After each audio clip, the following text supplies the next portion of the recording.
Porquê? Porque agora é o próprio cristianismo que está levando o Evangelho para Israel. Porque não podia fazer antes. Sabe porquê? Porque Israel não existia. Andava espalhado por todo o mundo. Mas agora, a partir de 14 de maio de 1948, Israel começou a ressuscitar ali. E para não falar mais, se Deus nos der a oportunidade, continuaremos. Deixamos isso por agora. Portanto, Israel lá está na terra prometida. E só nessa altura entenderiam a profecia. Zacarias 13, verso 8 e verso 9. Os judeus temem que 2/3 sejam mortos no futuro e fique apenas 1/3 do seu povo. O cumprimento da história é a profecia em progresso e seu cumprimento. É desta forma que eu creio. E ministro àqueles que me quiserem ouvir o que as Escrituras nos revelam para este tempo, visto que o conhecimento das Escrituras também se havia de multiplicar, exatamente por causa da parte histórica da profecia cumprida e a cumprir-se. Pois bem, quando vemos que estamos no tempo das guerras, rumores de guerras, fomes, pestes, terremotos, nação contra nação, reino contra reino, abundância de violência, e violência de toda a ordem, aos valores morais e espirituais de Deus, no amor esfriado da Igreja, etc. Então, sabemos o tempo em que vive a Igreja dos nossos dias pelo cumprimento literal das coisas mencionadas nas Santas Escrituras e ditas por nosso Senhor Jesus Cristo. Quem é que não sabe a história acerca da Primeira e Segunda Guerra Mundial? Mas há acerca de tantas outras, como tem havido no Afeganistão, no Iraque, na Coreia, no Japão e por aí fora. Quem é que se não lembra destas e tantas outras para este mundo fora? E ouvireis de guerras e rumores de guerras, mas olhai, isto é o princípio de dores. E agora você me responda como serão as dores. Pergunta a uma mãe, que ela vai lhe dizer. As dores vêm logo a seguir ao princípio das dores. Pode demorar um dia ou dois, ou 3, mas logo mais vêm as dores do nascimento da criança. Assim, todas estas coisas são dores de parto para que o Senhor se manifeste na sua palavra e venha arrebatar a sua igreja. Mas alguém ainda poderá argumentar que estas coisas sempre têm acontecido ao longo do tempo. É verdade que isso tem acontecido desde que Deus amaldiçoou o homem, a mulher, a serpente e a terra. Gênesis 3, 14 a 19. Eu não vou perder tempo aí.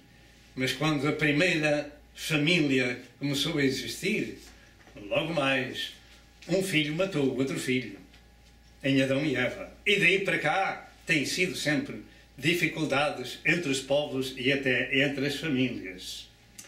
Mas este argumento de sempre ter havido estas coisas sendo válido peca por não se dar o valor progressivo do aumento dos factos. Pelo facto de que Jesus ensinou estas coisas aconteceriam como acontecem as dores à mulher que está para ter uma criança. E então toda a dificuldade desaparece. Se perguntarmos a uma mãe, como ia dizendo há bocadinho, como é que isso acontece, ela dará exatamente a resposta. E podemos compreender muito bem o tempo do cumprimento profético em que vive esta geração. Então, poderemos compreender exatamente o tempo profético em que existe esta geração. Em Mateus 24, 3 a 8, Jesus me disse estas palavras que eu vou ler. Mateus 24, 3 a 8, me diz assim. E estando assentado no Monte das Oliveiras, chegaram-se a ele os seus discípulos em particular, dizendo, dize-nos quando serão estas coisas, e que sinal haverá da tua vinda e do fim do mundo, isto é, do fim da era da graça. E Jesus respondendo, disse-lhe, acautelai-vos que ninguém vos engane, porque muitos virão em meu nome, dizendo eu sou o Cristo, e enganarão a muitos. E ouvireis de guerras e de rumores de guerras, olhai, não vos assusteis, porque isto é mistério necessário que aconteça, mas ainda não é o fim. Porque quando se levantará nação contra nação, e reino contra reino, e haverá fomes, pestes e terremotos em vários lugares, mas todas estas coisas são o princípio de dores. Meu querido telespectador, minha querida senhora, nós somos testemunhas das guerras, dos terremotos, dos tsunamis, do sofrimento. Estas coisas são sinais proféticos que Jesus falou para que essa geração do fim pudesse compreender o tempo em que vivia. Louvado seja o nome do Senhor. Agora, como é que serão as dores? Pergunto eu. Naturalmente, são as dores da grande tribulação. Particularmente de Mateus 24, 21 e 22, que diz que se aqueles dias não fossem encurtados, nenhuma carne se salvaria. Tal será a carnificina, tal será a destruição do homem pelo homem. Eu uso dizer, segundo estas Santas Escrituras, que 3/4 partes da população que hoje existe no mundo poderão desaparecer e ficar apenas 1/4 parte do povo nesse tempo da grande tribulação. Isto se lê em Apocalipse capítulo 6 até ao capítulo 18. Naturalmente, são muitas mais as passagens bíblicas que nos falam da intensidade da violência e dos problemas que irão ter lugar para o fim. Então temos que o cumprimento da profecia das coisas do fim e da era da graça de Deus para o arrebatamento da Igreja e a grande tribulação seriam em sistema progressivo e intensificado como as dores de parto da mulher que está grávida para dar à luz a criança. Isto significa que, como as dores da mulher se intensificam para o dia do parto da criança, assim se sabe também, pela intensidade dos problemas no mundo, descritos profeticamente na palavra de Deus, que o tempo da vinda de Jesus para o arrebatamento da Igreja estará próximo. Vejamos algo sobre a interpretação literal da profecia. Eu creio que, regra geral, um método correto de interpretação da profecia é, na generalidade, um método literal. E desta forma também o mais seguro, porque as próprias Escrituras nos ensinam assim, salvo se o contexto se referir a outro assunto. O facto é que, para a primeira vinda de Jesus e para o nascimento, morte e ressurreição dele, as profecias eram literais. Diga, as profecias eram literais para a sua primeira vinda, para o seu primeiro nascimento. Um menino se nos deu, ele nasceu. Será maravilhoso, conselheiro, Deus forte, Pai da eternidade, príncipe da paz. Não foi isso que aconteceu lá em Belém, onde foi revelado aos pastores de Belém o seu nascimento e também àqueles 3 magos. Isto quer dizer que Jesus nasceu, as profecias eram literais, cumpriram literalmente. Por isso, devemos da mesma forma aceitar as profecias da sua segunda vinda, ou seja, da mesma forma literal. E não só isso, mas os vários eventos de toda a ordem do assunto, como o arrebatamento, a grande tribulação, a vinda do anticristo, etc, etc. Exemplo, como ia dizendo, Jesus nasceu de uma virgem, Lucas 1, 26 a 35. No anúncio do anjo acerca do nascimento de Jesus, Maria questionou esse anjo de Deus, dizendo, como se fará isto, visto que não conhece varão? E o anjo lhe disse que viria sobre ela a virtude do Espírito Santo e que esse filho seria chamado Filho de Deus. A profecia era o cumprimento literal daquilo que estava escrito em Isaías. Em Mateus 1, 22 e 23 diz, tudo isto aconteceu para que se cumprisse o que foi dito da parte do Senhor pelo profeta que diz, eis que uma virgem conceberá e dará à luz um filho. Isto é, assunto literal. Deu ou não deu à luz um filho, a Virgem Maria?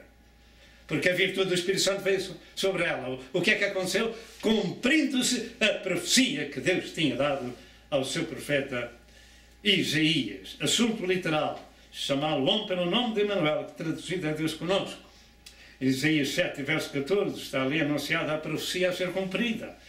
na vida da Virgem Maria, quando afirma: portanto, mesmo o Senhor vos dará um sinal. Eis que uma virgem conceberá e dará à luz um filho, e será o seu nome Emanuel. Isto aconteceu, literalmente, e não tem outro significado. A morte de Jesus aconteceu também, literalmente, e por crucificação. E além de ser um facto histórico em Mateus 27, 32 a 50, é também o cumprimento literal da profecia do Salmo 22 e verso 16, que afirma que lhe trespassaram as mãos e os pés. A ressurreição de Cristo Jesus foi também literal. Como literal era a profecia a esse respeito, como diz em Lucas 24, 36 a 46, que ensina também a interpretação literal de que os factos ocorridos aconteceram como estavam escritos. O Calvário e o túmulo vazio são os dois pilares do cristianismo vivo. Jesus não está mais no sepulcro, não está mais na cruz. Ele ressuscitou, andou 40 dias a aparecer ao seu povo e depois ascendeu ao céu à vista deles. Louvado seja o nome do Senhor. Nesta Escritura, os discípulos estando tão alegres e maravilhados com a ressurreição do Senhor, que Jesus disse algo que não deixaria margem para dúvidas. Isto é, comeu com eles parte de um peixe assado em um favo de mel. Isto foi literal, ele comeu mesmo. Isto se lê em Lucas 24, 36 a 46. Jesus comeu mesmo, depois da ressurreição.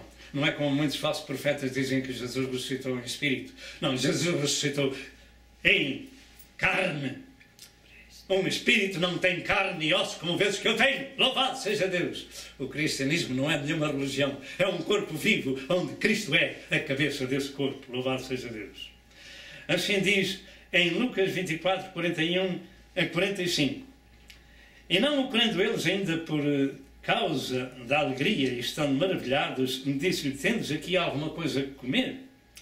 Então apresentaram-lhe parte de um peixe assado e um favo de mel, o que ele comeu diante deles. Diga, o que ele comeu diante deles. Diga, o que ele comeu diante deles. Diga outra vez, o que ele comeu diante deles. O que é que ele comeu? Parte de um peixe assado e um favo de mel. Jesus ressuscitou fisicamente. E disse-lhe: são estas as palavras que vos disse estando ainda convosco, que convinha que se cumprisse tudo o que também estava escrito na lei de Moisés, e nos profetas, e nos salmos. Acontecimentos preditos e cumpridos literalmente. E como exemplo sobre a ressurreição, vamos deixar a escritura do Salmo 16, verso 10, que afirma: não deixarás a minha alma no Hades, ou no Sheol, ou no inferno, no lugar dos mortos, nem permitirás que o teu santo veja corrupção. Além disto, cumpriu-se Deuteronômio 18, 15 a 19, Isaías 53 e o Salmo 22. Louvado seja Deus! Este é um evangelho bíblico que está chegando ao seu lado. É a profecia bíblica cumprida, a cumprir-se e a cumprir-se ainda. Não deve haver qualquer dúvida de que os profetas, as profecias sendo literais para a primeira manifestação de Jesus, também serão literais para a segunda manifestação.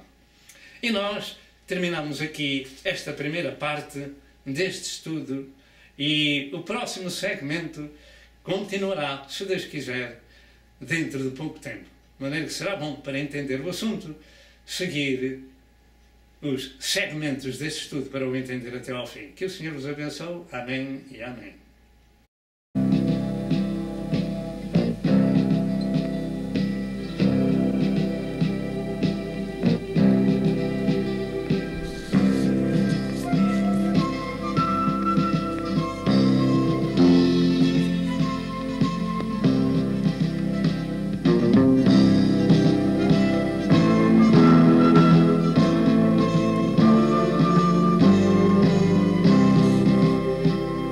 Prezado telespectador, eu creio que você foi abençoado com a mensagem deste dia.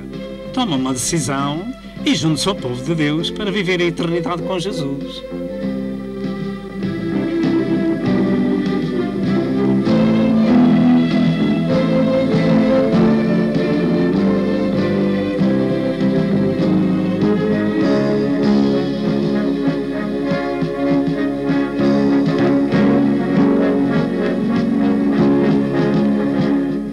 Telefone para Pastor Sousa. Deus o abençoe e até ao próximo programa, se assim Deus o permitir.